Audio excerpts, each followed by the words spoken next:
Daily தான் நடக்குது, எங்கேயும் ஒன்றும் நடக்கல. இப்போ இந்த மாதிரி உளவியலை வந்து எப்படி கட்டுப்படுத்த முடியும்? அதுக்கான அதிகாரம் யார்கிட்ட இருக்குது?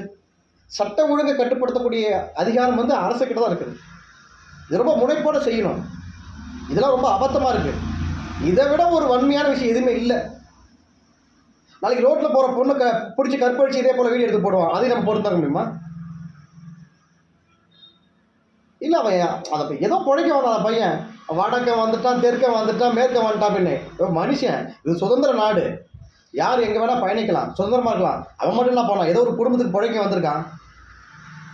இந்த உளவியலாம் கட்டமைப்பு யார் கட்டமைக்கிறா? இது எப்படி சரி செய்யணும்? இது எப்படி கட்டுக்குள்ளே கொண்டு வரணும்? இது அரசுடைய வேலை. இப்போ அந்த நாய் வந்து இப்போ ஒரு 18 வயசுக்கு மேலே இருந்தால் பரவாயில்ல. இப்போ எல்லாம் ஜுனையில் இருக்குது. அது இளம் சிறார். இப்போ வந்து அதை திருத்தி என்ன, இப்போ வந்து என்ன செய்ய போகிறோம்? இப்போ அது திருத்தி என்ன பண்ண போகுது? ரொம்ப வலியாக இருக்குதுலாம். தயவு செய்து வந்து இந்த சட்ட ஒழுங்கு மேலே ஒரு மிகப்பெரிய கண் வைங்க. அதுதான் ரொம்ப முக்கியம், பிரதானமான ஒன்று. அது சட்ட ஒழுங்கு ரொம்ப முக்கியம்.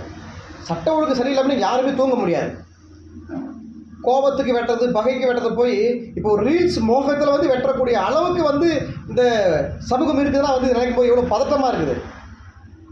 தயவு செஞ்சு அரசு வந்து இது மேலே கூடுதல் கவனம் செலுத்தணும். தயவு செஞ்சு பாருங்கள். இதெல்லாம் வன்மையாக கண்டிக்கக்கூடிய ஒரு செயல், வன்மையாக கண்டிக்கக்கூடிய செயல்.